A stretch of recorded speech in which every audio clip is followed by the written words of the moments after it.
नमस्कार, ये आकाशवाणी शिमला है। अब आप नीतू वर्मा से कोविड-19 पर विशेष समाचार सुनिए।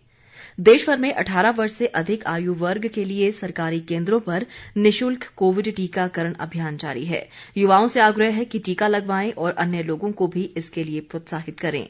कोविड स्वास्थ्य के लिए खतरा बना हुआ है। ऐसे में एहतियाती उपायों के पालन में कोताही न बरतें, जब तक जरूरी न हो घर से बाहर न निकलें और 3 सरल उपायों का पालन करें। मास्क लगाएं, 2 गज की सुरक्षित दूरी बनाए रखें, हाथ और मुंह साफ रखें। कोविड संबंधी जानकारी और मार्गदर्शन के लिए राष्ट्रीय हेल्पलाइन नंबर 011-2397-8046 और 1075 पर संपर्क करें। प्रधानमंत्री नरेंद्र मोदी ने कोविड से संबंधित स्थिति का जायजा लेने के लिए कल एक उच्च स्तरीय बैठक की अध्यक्षता की। बैठक में कोविड-19 की मौजूदा स्थिति की समीक्षा करने के साथ साथ स्वास्थ्य प्रणालियों की तैयारी, चिकित्सा ऑक्सीजन की उपलब्धता और टीके के उत्पादन, आपूर्ति और वितरण से संबंधित विषयों पर चर्चा हुई। यह चर्चा हुई कि दुनिया में ऐसे देश हैं जहां कोरोना के सक्रिय मामलों की संख्या अधिक बनी हुई है। भारत में भी महाराष्ट्र और केरल जैसे राज्यों के आंकड़ों से पता चलता है कि हमें अभी ढिलाई नहीं बरतनी होगी और सतर्क रहना होगा। हालांकि लगातार 10वें हफ्ते साप्ताहिक संक्रमण की दर 3% से कम रही है। प्रधानमंत्री ने बाल चिकित्सा देखभाल के लिए बिस्तर क्षमता बढ़ाने और कोविड आपातकालीन प्रतिक्रिया पैकेज 2 के तहत सुविधाओं के विस्तार की स्थिति की समीक्षा की। प्रधानमंत्री ने कहा कि ऑक्सीजन कंसंट्रेटर, सिलेंडर और पीएसए प्लांट सहित ऑक्सीजन की उपलब्धता बढ़ाने के लिए पूरे इकोसिस्टम को तेजी से बढ़ाने की जरूरत है।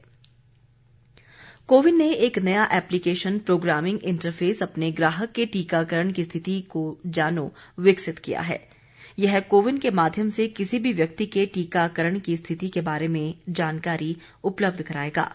इसका उपयोग करने के लिए संबंधित व्यक्ति को अपना मोबाइल नंबर और नाम दर्ज करना होगा। इसके बाद उन्हें एक ओटीपी मिलेगा जिसे उन्हें दर्ज करना होगा। इसके बाद संबंधित व्यक्ति को उसके टीकाकरण की स्थिति की जानकारी दी जाएगी। यह जानकारी डिजिटल रूप से हस्ताक्षरित होगी। राष्ट्रीय पात्रता प्रवेश परीक्षा नीट पीजी 2021 आज हो रही है। राष्ट्रीय परीक्षा बोर्ड ने उम्मीदवारों से परीक्षा केंद्रों में कोविड नियमों का पालन करने को कहा है। उम्मीदवारों को परीक्षा केंद्रों में सुरक्षा के लिए फेस शील्ड, फेस मास्क और सैनिटाइजर उपलब्ध करवाए जा रहे हैं। नीट पीजी 2021 की परीक्षा इस वर्ष अप्रैल को आयोजित होनी थी, लेकिन कोविड महामारी की स्थिति को देखते हुए इसे स्थगित कर दिया गया था। यह परीक्षा शैक्षिक सत्र 2021 के दौरान स्नातकोत्तर चिकित्सा पाठ्यक्रमों में प्रवेश के लिए आयोजित की जा रही है।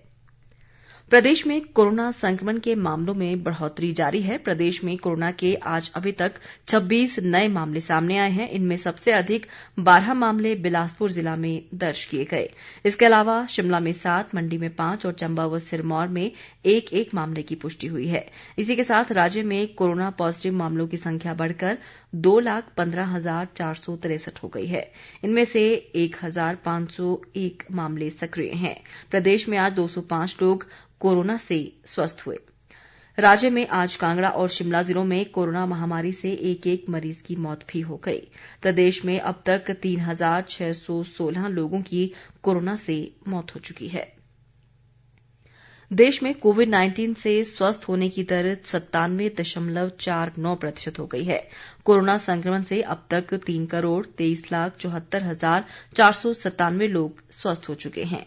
मौजूदा समय में देश में कोरोना के सक्रिय मरीजों की संख्या 3,91,516 है। देश में कोरोना संक्रमितों की कुल संख्या 3,32,08,330 हो गई है। संक्रमण से अब तक देश भर में 4,42,317 लोगों की मौत हो चुकी है। बीते 24 घंटों के दौरान देश में 33,376 नए मामलों की पुष्टि हुई है, जबकि 32,198 लोग स्वस्थ हुए हैं। आईसीएमआर के अनुसार देश भर में अब तक 54,01,96,989 लोगों की कोरोना जांच की जा चुकी है। देश भर में अब तक 73,05,89,688 लोगों का टीकाकरण हो चुका है। इसी के साथ ये समाचार बुलेटिन समाप्त हुआ। नमस्कार।